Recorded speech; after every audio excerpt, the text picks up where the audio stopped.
All right, ladies and gentlemen, welcome back to another episode of the Unhooked podcast. I'm your host, Jeremy Lipkowitz, today with my new friend, Coach Frank Rich. Frank, welcome to the show. Jeremy, honored to be here, brother. Yeah, so we just wrapped up doing a podcast interview on your podcast. So for anyone out there listening, definitely go check out Coach Frank Rich's podcast. I will link that because it was a fun episode that we just did, episode 1 in the Coach's Corner. We got into some great stuff. So check that out on his podcast. But now we're going to be diving into your story. And I want to dive in with your kind of personal history because, like myself, you have a history with porn addiction and kind of breaking free from it yourself. So if you can, take me back to that turning point in your life. Like, what was it that made you say enough is enough? Yeah, Jeremy, I appreciate that, man. And, I think much like you, identified as a high performer, a guy that was out there and was chasing growth and success and coming up an athlete and always being competitive and had some early success in the corporate world and bodybuilding kind of caught me and around 25 years old. So this was the early 2000s. So I always, I identified myself as somebody who was winning and deep into personal development and reading the books and the Tony Robbins and the seminars and all that stuff. And despite multiple six-figure businesses and bodybuilding trophies and what many would say a successful social circle, is like there was always something missing in me. And I was very clear about that. Like, why is there this hole inside of me? Why was there constant darkness? And I think for a long time, the answer I gave myself is it was just who I was. I saw addiction and mental health and suicide pretty rampant in my family's lineage. I remember 13 years old having a cousin that was just a couple years older than me take his life. And then I saw an uncle a few years later take his life. I saw my dad struggle and fight his own demons. So I think for me, the identity of you're going to struggle was deeply ingrained. And I think that's what triggered me into this growth and development journey. And then it was around 2017, probably. So this is my mid 30s, 33, 34 years old. I stumbled across Gary Wilson's TED Talk. For those that know, Gary is the author of Your Brain on Porn. And everything he said hit me. And it began me down this journey. Because reality, Jeremy, like I grew up in a culture, I think I'm maybe a little bit younger than you, where porn was just normalized. It was Playboy magazines and stuff like that. And I saw my dad had it. So I was like, oh, this is just, normal sexual behavior, right? It's kind of also a rite of passage for boys back then to look at porn. And I never saw it really impact social relationships. I never really saw it have a negative impact on my ability to even date women. So I didn't connect dots at like, oh, there's actually like a deeper addiction that's rooted in something here until I saw Gary's YouTube video. And that set me down a deep hole, just uncovering all of this, right? I think I'm a guy like you. It's like once you kind of latch onto something, like you want all the answers. So I started to read the books, read all the information, like really begin to unpack this. And it's like, okay, neural programming, like neuroplasticity, how this, brings you deeper into identity crisis and shame issues. And then I saw some of the other things in my own life, like shine through some of these books. And I think what's maybe different with me than you is my journey into faith was a real turning point for me. So in August of 2018, after about an 18-month kind of struggle and wrestle with God, I did surrender my life to Christ, and it began to waken me up that I was walking out of alignment with any deep moral code. Like it was for 35 years, it was all about frame. Like, what do I want? How do I get access to it? Who do I need to step on to get there?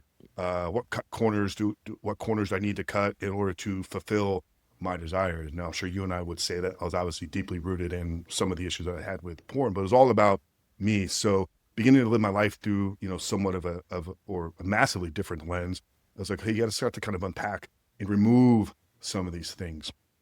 So that was October of 2018. Once again, unpacking all these things, reading all the books. And then about 4 months later, I remember it very vividly, just like you had that hotel awakening moment. I was sitting in the car on a Thursday afternoon after a workout with a very close friend of mine, somebody I respected pretty deeply. His name was Zach, former Marine. We had a weekly men's group that we worked out with, and for whatever reason, Zach and I, at the end of this workout that day, decided to stay back and not attend the post-workout lunch, and just had a conversation in our car. And me, I will tell you that was a divine appointment, because it was in that car that Zach started to open up to me about his struggles and how he was using meditation, and more specifically box breathing practices through Wim Hof to control his sexual urges. Now, Zach and I had never talked about porn. We never talked about struggles. I knew he was deep in the world of yoga and meditation. But when he said, Frank, this breathing work that I'm doing is helping me with my porn addiction, it shook me. It was like, wait a minute, what did you just say? Because prior to then, like, I knew I had a problem. I thought I was strange, and I knew there was this guy that wrote a book on it, but I didn't know anybody else personally that had struggled with it. And when Zach said that, it's almost like I felt a call, or like a tap on the shoulder, like, here's the opportunity that you've been looking for. Thursday afternoon, February 14th, Valentine's Day. Like, I literally can feel that moment. Like, it just happened yesterday. And I looked at Zach and I said, brother, I don't know why you felt compelled to share that, because we've never talked about any of these things, but I want to share something with you. I've been wrestling with trying to understand the impact this had on my life for the last 6 months. And I want to thank you for what you just did, because I think it gave me the courage that I needed. You and I will both talk about the need for community and vulnerable conversations. And that started for me right there in that car. And I remember looking him in the eyes and said, dude, I feel different. Like, just talking about it, like there was this 10,000 pound weight lifted off of my chest and shoulders. And I said, I don't know what the hell is going to happen from this point on, but I'm so sick and tired of this shit that I'm giving it up forever. And I might need your help. I don't know what that looks like, but will you lock arms with me in this journey? And like, there was this embracing moment between two grown men that I think only people that go through these type of experiences can truly understand. But it changed my life, man.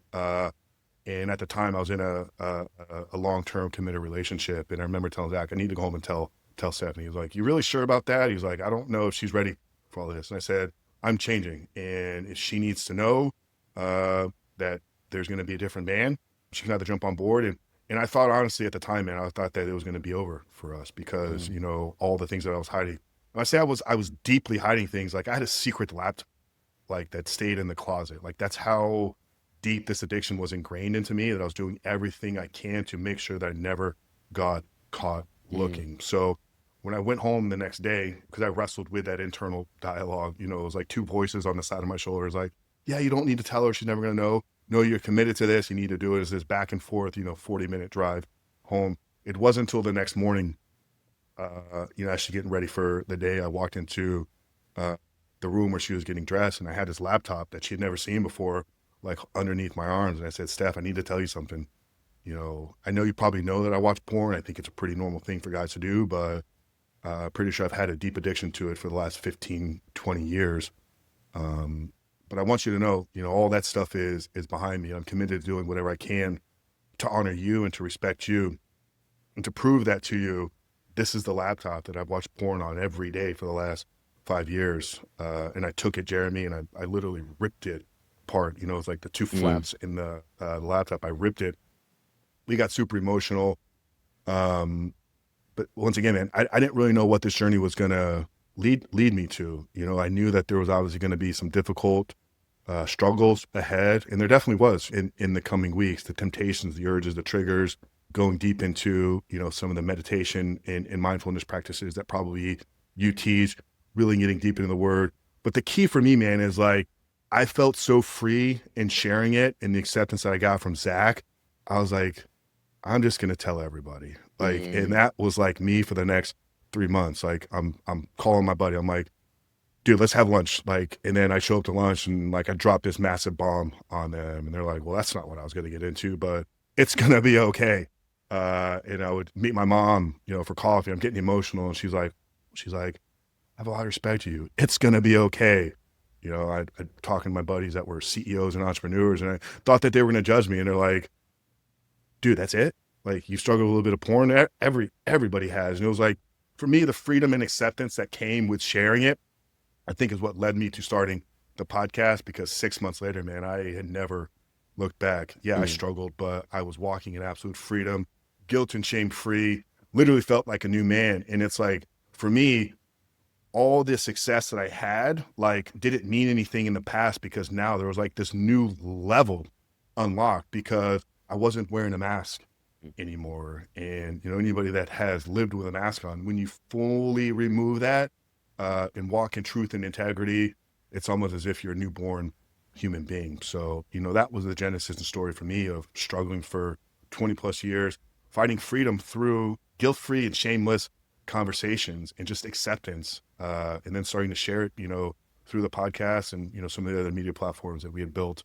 Because I ran a coaching business, so I kind of already had a somewhat of a following. And that was another cool thing too, is like, I was the muscle guy. Like I had muscle building programs and ran a muscle coaching organization. When I started talking about these in those circles, like, dude, it changed everything. Like, mm, guys like just felt this new layer of like connection to me.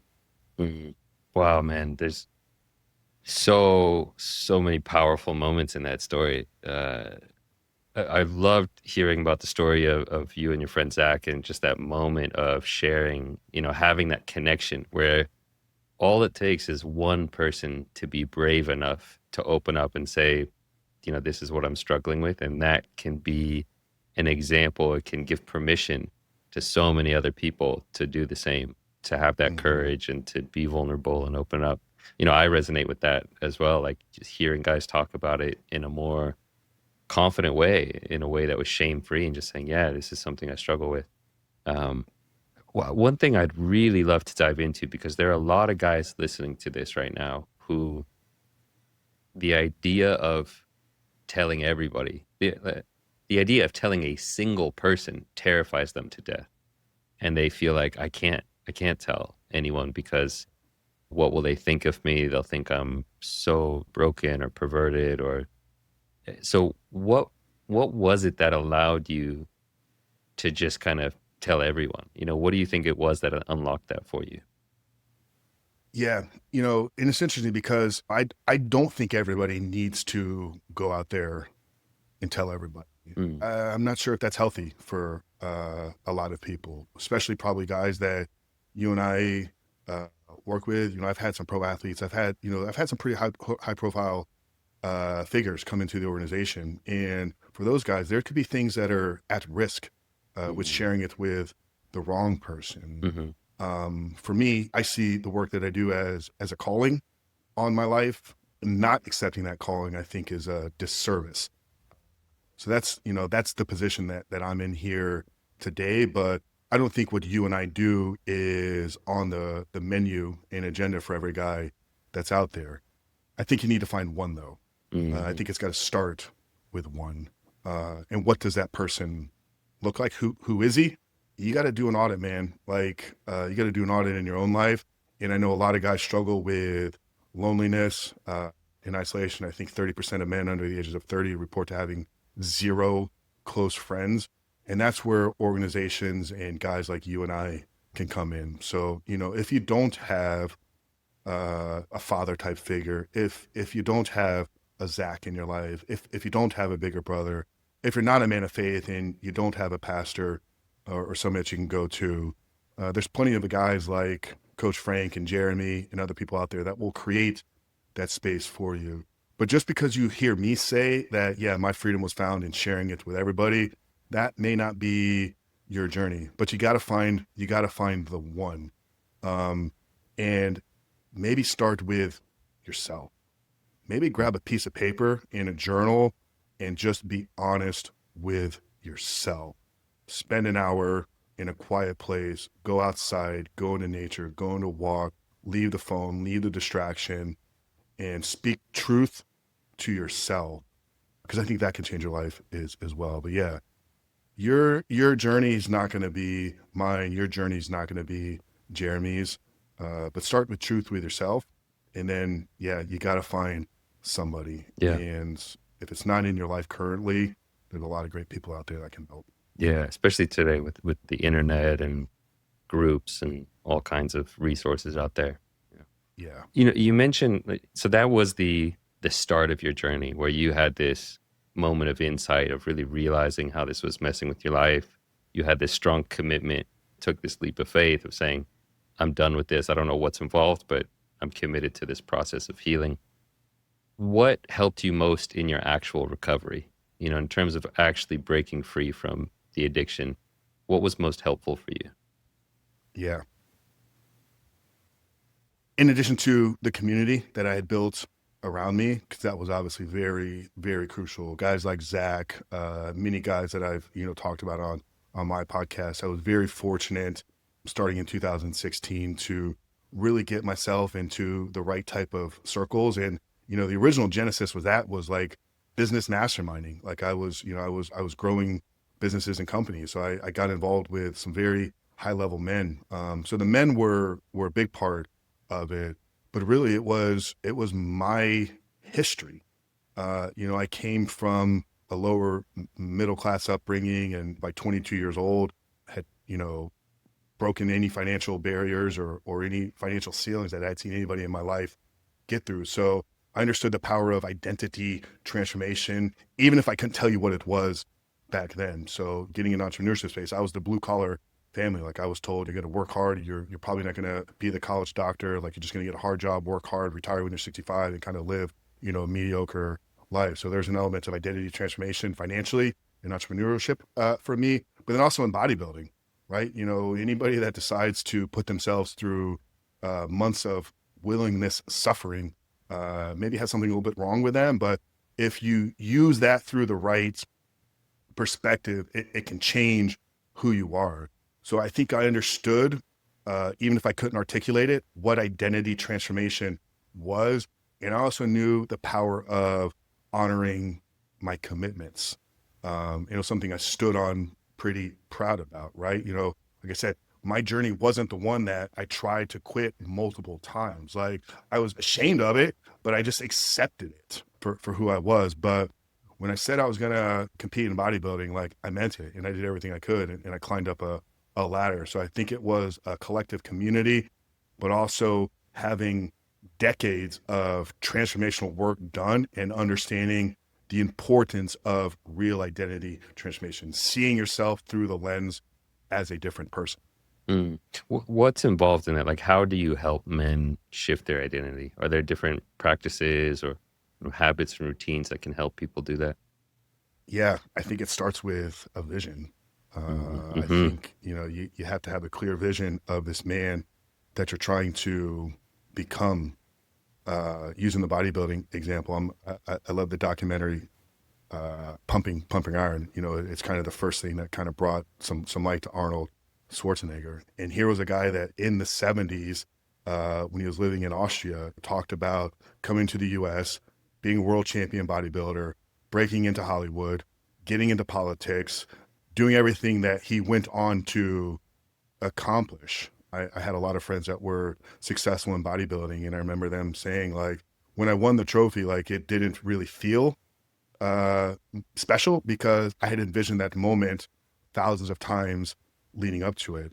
Um, so vision isn't just something you write on a piece of paper as a goal sheet. Like you have to be able to close your eyes and see yourself living in that moment and experience and bring emotion to it. Mm-hmm. So for me, like there was an emotion that I was looking to feel and experience by walking in freedom, and I used to spend a lot of time thinking about that. Yeah.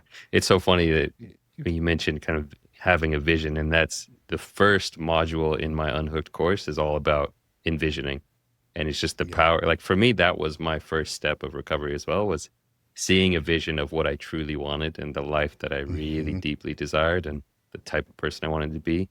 And it's interesting because that vision, part of it is the good vision, but also having, that vision of the future if you don't Yeah. make a change. Like, Hmm. what road am I headed down? For me, that was probably the biggest source of fuel for my recovery, was realizing that if I didn't make a change, I was going to be this creepy old 70-year-old dude hitting on girls at Yeah. college bars. And it's like that vision of my future, of the vision, the future I didn't want, was really motivating for me too.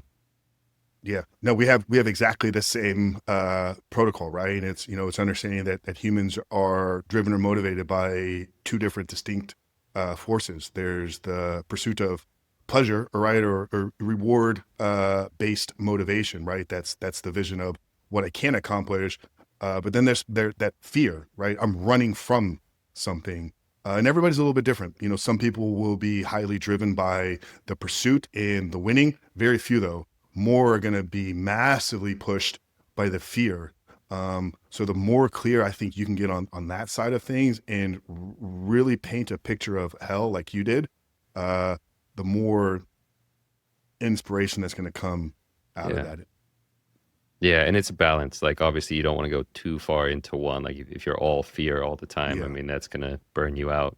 But it yeah. can be a healthy spark in the ignition. Hmm. Yeah. I'm Yeah, curious to know what is your take on like physical training as being an important component of recovery? Is it just kind of something that helped you, or is it something that you recommend for the guys in your program? yeah. I believe the fastest way to change your life is through a physical transformation, and everything we teach and do is rooted in identity change and identity transformation. And it's really hard to see yourself as the same person if you're walking around in a new body. I Mm. also believe it's probably the easiest in terms of like real biofeedback, right? There's a physical representation of the change that is taking place every time you look yourself in the mirror, especially after like week 2 or 3, like depending on where you are in the journey. But if you stick to a nutrition and fitness plan and follow it to a T, by the end of week 2 or 3, like daily, you're going to see some progress in who you are. Sometimes the mental stuff can take months. Sometimes the emotional transformation can take months to really feel and experience. But if you go to put a pair of pants on that 3 weeks ago you couldn't button, and this week they're fitting nice and tight there, like that's a it's like a check in the box, right? Like that's biofeedback. Like, okay, you're changing, right?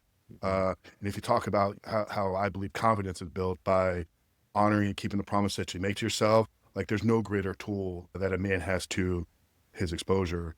Now, also, I mean, just neurochemically and kind of brain chemistry and even gut health perspective, we know now based upon a lot of the more recent science that your brain's ability to process and produce healthy neurotransmitters all starts within the gut.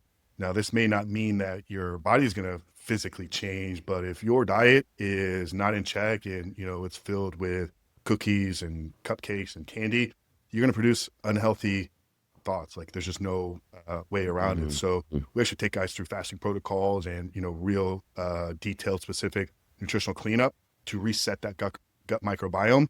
But yeah, I am a massive proponent in utilizing physical transformation as a tool for growth, identity transformation, and ultimately creating a new, rebuilt man. Yeah, I mean, and also just that mind body connection. Like exercise just makes you feel so damn good. It's one of the best things you can do for your life in general, let alone your Yeah, recovery. But just getting all those, those feel good chemicals and neurotransmitters that come when you are exercising. yeah. And why do guys act out? Right? Stress, anxious, carrying a lot of weight. Feel the need for release. Like, okay, well, if you're not physically putting yourself in elements of energetic release every single day, so sometimes it's like just getting in the gym or going for a hard run or doing a hard physical workout, like will release the energy that is Mm. bottling up inside of you. And then, yeah, all the healthy neurochemicals that are produced through training and exercise and all that great stuff. Mm. Aside from exercise and nutrition, are there any non-negotiable habits or routines that you teach your clients? Yeah, we have a daily 5 protocol, and it starts with winning the first minute of the day. So no snooze. Mm. And some guys, because we work with a lot of high performers, like don't really struggle, but we try to explain the power of starting the day with a win, honoring your commitments. Right? When you hit that snooze button, it's breaking a promise that you made to yourself. Like you set that alarm clock. You said this is the time I'm gonna wake up and I'm gonna start Mhm. my day. And every time you reach over and say extra 5 minutes, you're breaking that promise. Well, that develops a reputation and a habit within yourself that there's negotiation in the things that you say. So the first one is not hitting snooze. We have an outdoor walk, phone free or device free.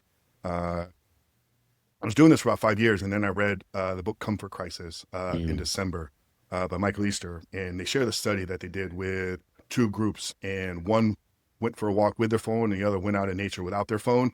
And the people that spent minimum 15 minutes outside at least 3 to 5 times a week without their phone showed lower levels of depression, lower levels of anxiety. So we encourage our guys to get outside for a 30-minute walk and just some awareness and reflection.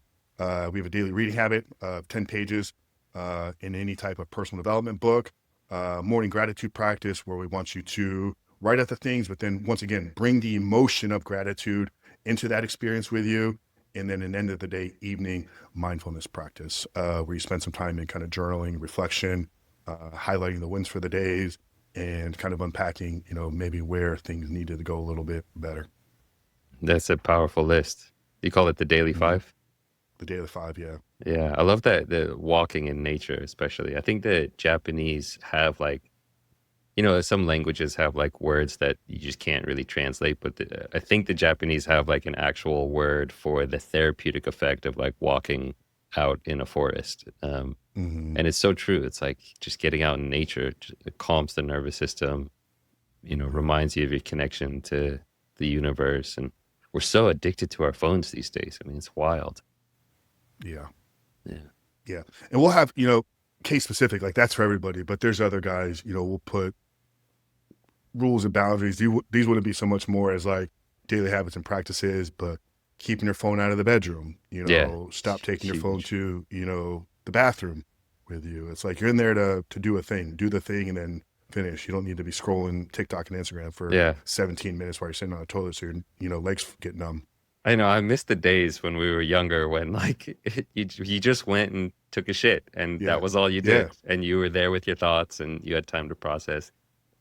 In some way, it was My such my a my better my life. girlfriend now, she's like, you don't take your phone to the bathroom? I was like, no. She's like, oh my God, I love that. I was like, really? She's like, yeah, everybody else, like, she had like she was previously married, she had an ex-husband. He spent 35 minutes in the bathroom. I was like, oh, he's probably watching porn. Yeah. Yeah. Yeah, man, sometimes we just got to get back to basics, like just be a human. You know. Yeah. I heard an interesting one with the bedroom, man. I don't know, what your thoughts are on this, but it's been like 6+ years since I've taken my phone into the bedroom. And it was obviously due to boundaries and, not Hmm. putting yourself in vulnerable environments. But then I remember I saw a YouTube clip where a guy was talking about the nervous system. So our phone is associated with work, calendars, reminders, stress inducing triggers, right? The bed is meant to be the opposite. The bed is Yeah. meant to be a place of rest, relaxation. Well, when you take the stressful thing and put it into the place of rest, you're now associating that place where you're supposed to be calm and relaxed with an environment of stress. And I'm like, dude, that makes so much sense. Like, if you're just sitting there scrolling and you're getting reminders and TikToks and this and that, da da da, it's like you now created your bed as an environment of stress inducing activities when it's Yeah. meant to be the exact opposite. Yeah, and it ruins both sides of the day. Like as you're going to sleep and you're kind of ingesting all of that and raising your cortisol and everything as you're Mm-hmm. trying to wind down and go to sleep. But also the other side of it is a lot of guys who leave their phone right next to their bed. The first thing that they do when they wake up is they roll over and check their phone, and it's this Yep. immediate spike in cortisol and stress and Mm-hmm. anxiety, and you're already on other people's agendas. So yeah, I'm totally in line with you. One of the like first things I recommend to all the guys in my community is get your phone outside of the bedroom, get an old school alarm clock, spend some time at the start of the day where you're not connected with your phone. For me, Yeah. it's also one of my fundamental kind of routines is to not have my phone in the bedroom. Yeah. Mm-hmm. How do you approach the topic of relapse prevention? Like let's say, if there's a guy in your community who is relapsing, how do you help support him in that process? Yeah. And it starts with knowing like we can only help where we know help needs to be. So it's creating a space and environment where those things are accepted, not judged, and not shamed upon. Mm. We're going to do a lot of front end work to the best of our ability to try to prevent, whether you want to call it a slip, relapse, whatever. I call it a poor decision. Like you made an Mm. improper decision that's aligned with the person that you're trying to become. So trying to reframe it, right? I always use this analogy that if we were trying to build a canoe from scratch, right? We're going to grab a bunch of wood, we're going to start to kind of build this thing. And, the first time we throw it out into the river, like there's probably going to be some leakage. There's going to be some holes in it. Unless you're an expert canoe builder, like your first attempt is probably going to have some holes in it. So those relapses, in my opinion, aren't failures. They've exposed areas of inadequacy, or they exposed areas that we need to take a deeper look on and begin to patch things up. So I think a big piece for me, because I've seen so much guilt and shame and how these things can really deteriorate a guy's success, is just trying to reframe it as like, hey, I'm going to expect some of these things Mm. to happen. If you're coming into the program, whether it's for 3 months or 6 months, however long you're going to be here, my goal is not to simply have you go that length of time without looking at porn, because that's easy. You can white knuckle your way through anything. Like, we're on a journey of growth, discovery, evolution, and identity transformation. And if there's a slip, or in my case, an error in decision making, that's an area that we need to zoom in on and say, okay, let's unpack this, figure out, and then make a game plan kind of moving forward. So it's the reframing of it to saying, hey, this is actually a great thing, right? Because now we're Mm. learning through this process here collectively together, and then creating the supportive, encouraging environment. And I think that's a lot of times where the power of community and having guys openly share their journeys, because Tom out there in Idaho could be going through something, and he shares, in week 4 what happened, but Bob is in week 1 and he gets to hear from Tom. So now he's got some knowledge of like, okay, like I never really thought that would happen to me, but now when my life takes me down a path where that could potentially happen, I have a background and kind of an understanding of what I could do to kind of navigate it. So it's an offensive, defensive kind of approach that we take. Yeah, I really like that reframing. I'd never heard of this reframe, but calling it a poor decision instead of a relapse. Yeah. Like, instead of saying, "Oh, I relapsed," just say, "Oh, I made a poor decision last night." Yeah. And why Um, did you do it? Like, what yeah, was, what were the series of decisions, right? Because no decision stands outside of a handful of other decisions. So if you frame it in that lens, you can say, okay, well, for the last 3 days, I wasn't journaling, I mhm. slipped, on my nutrition here. I negotiated here. Uh, I haven't really connected with my wife. Like, there's going to be series of decisions that oftentimes lead up to that one big poor one. Yeah, yeah, and I like also that kind of the analogy you gave of like, it's a good thing. It's there to shine a light on something that needs addressing. It's there to help you identify what needs to be patched up. And for some reason, I Mm-hmm. have this image in my head. I remember seeing something about like truckers when they need to find like a hole in the tire. They pour like Coca-Cola over the tire, and it kind of bubbles up wherever there's a hole. And it's this way of Yeah. identifying, oh, where are the holes in the tire, so that you can patch it up. And for me, it's the same thing. It's like, oh yeah, relapse is a chance to explore where you're still getting stuck, where you're still hooked by the addiction. Mm-hmm. Yeah. And we'll have some things early on in the curriculum and in assignments that kind of the guys will go through that will help even in maybe getting those answers before they need to happen. Because if a guy's out there listening to this, like, your porn use is pretty consistent. Like, if you sat for the next 30 minutes and kind of audited and journal like the last handful of times where you acted out, like, there's going to be a lot of commonalities and similarities into your mental emotional state, into your environments, into perhaps the time of the day. So understanding all these things prior to them happening again, once again, raises the awareness, because sometimes some of the things that guys are struggling with are acting out unconsciously because they just haven't really put in the initial work to bring the thing to the surface. But if we can do some of that early work on and understanding what our potential poor decisions are going to be, we can maybe prevent them from happening. Mm. We just finished recording a podcast on your episode where you were interviewing me, and you asked me a really fantastic question, which is, is there anything that's unique about my approach? And I'd love to ask you the same question, which is there something about the way you do recovery, the way you approach it, the way you work with your guys that you feel is kind of unique or different? Yeah. Yeah, we touched on it a little bit at the beginning, right? I think the role that health, nutrition, and physical transformation plays in the work that we do, I think can maybe separate us from other people out there. But a lot of that is going to be just kind of rooted in me, right? Like I'm going to Mm, be the one of one because I don't know of another guy in our space that has a 15-year bodybuilding career and 15 years of working in health and fitness, coaching transformation prior to getting into this work. So from a mental conditioning standpoint, from an emotional resiliency standpoint, from a nervous system regulation standpoint, from an identity transformation standpoint, like we're going to be very similar and common. Maybe some of the language is a little bit different. I think one thing that maybe separate some of the things that we do is going to be on the nutrition and then physical side of things. mm-hmm. Yeah, beautiful. If you could go back and talk to the younger version of yourself that was still struggling with porn addiction, what Yeah, would you say to him? dude, I love that question, man, because it's one I spent a lot of time on. I would say it's going to be okay. I went through some pretty dark moments in my life. I mentioned getting exposed and witnessing suicide and some of the mental health struggles that I saw the men in my life go through. And I think that there were moments for me in my life where I never thought that was going to leave me. And it took me to some pretty dark places.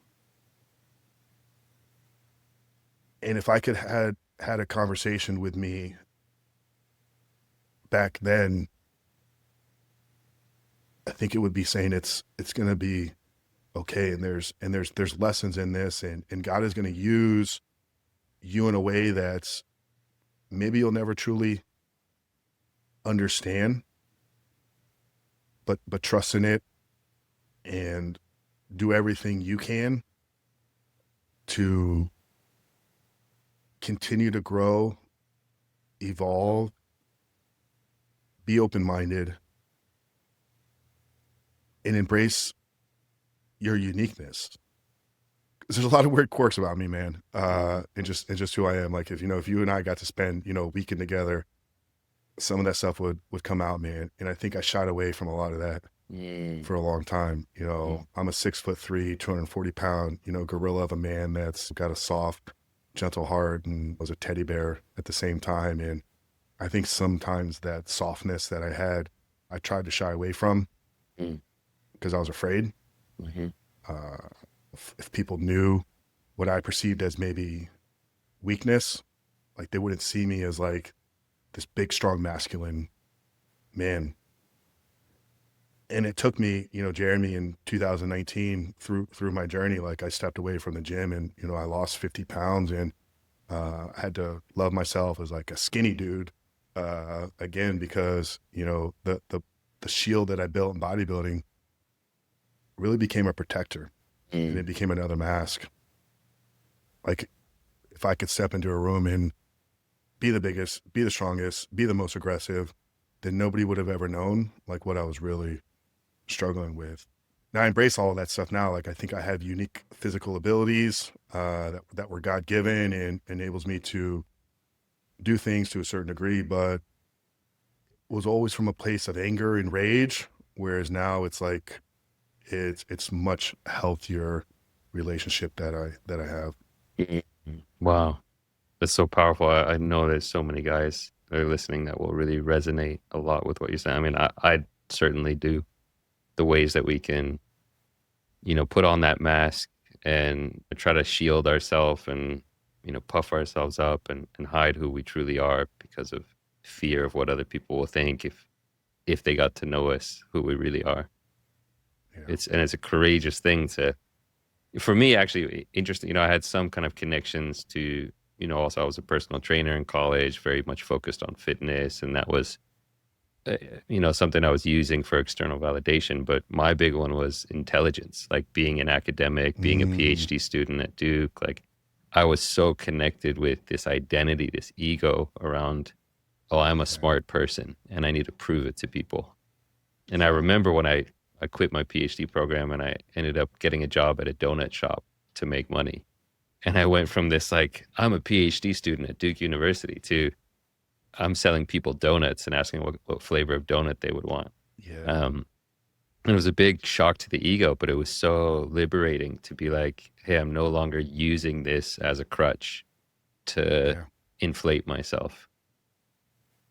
Well, how many guys do we both know, right? That's how we identify ourselves. And yeah, there's a status game that's being played in the world, and I understand all of that. And you have to fit into these social dynamics, but at times it becomes so surface level, and our identity is rooted in the positions that we hold. You meet somebody, it's like, what's the first three things that guys talk about? It's like, what do you do for a living?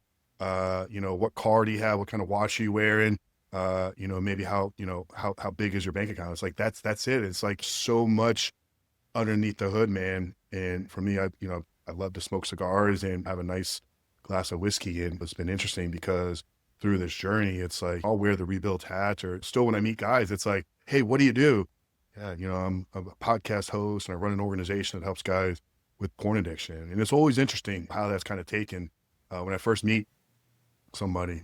But I've had some of the best conversations, man, with strangers about this work and what it's the role it's played in their lives. But yeah, I think so many guys, man, our value is found in the thing that we do, what we've accomplished, how much money is in the bank account.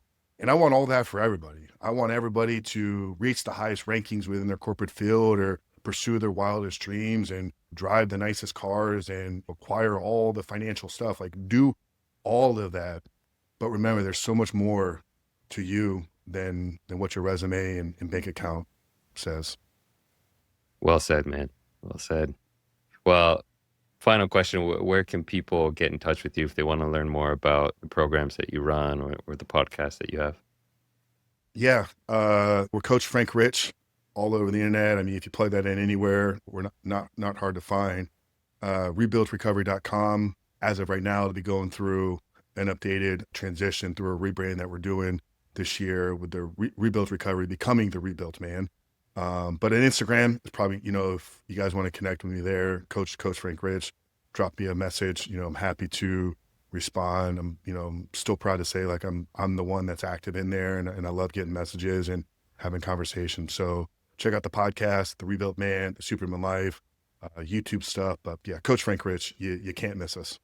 Awesome. And I just want to thank you for coming on the podcast, because I really do, love the stuff that you're putting out there. Your Instagram is fantastic. The motivation, I mean, the authenticity that you speak from, and the no bullshit approach I think is such a needed voice in the world. A lot of people are kind of, sidestepping or skirting around the issue, but you really call it out, and you're not afraid Yeah. to take a stand on it. And I think that's very needed. So I appreciate the work that you do. Likewise, brother. I appreciate you, man. Thank you.